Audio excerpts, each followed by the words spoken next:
حاليا نايضة ضجة كبيرة بسبب مهرجان الكان واللقطات اللي خرجوا اللي كيبانوا فيهم رجال الأمن، وبالأخص هاد المرأة اللي غتشوفوها في الفيديو اللي كتعامل مع الناس اللي اللون ديال البشرة ديالهم بداكن بواحد الطريقة عنصرية.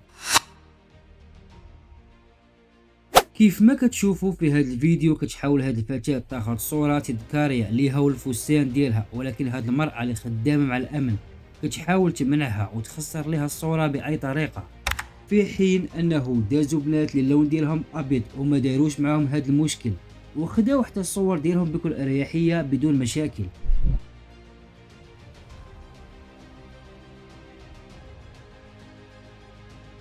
وحاولت معاهم هاد الفتاة بزاف ديال المرات باش تاخد الصوره ديالها، ولكن هاد المرأة كانت كتمنعها باي طريقه كانت، لدرجه انه ردة فعل الفتاة كانت عنيفه.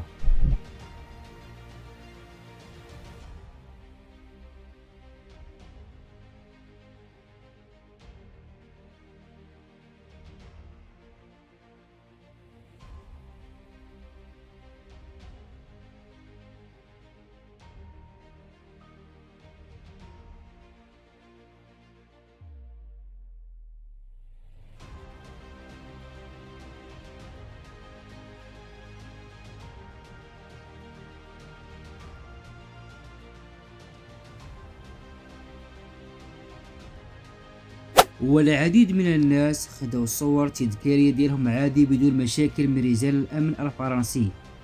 طلعت هاد السيدة وتعاود نفس المشكل.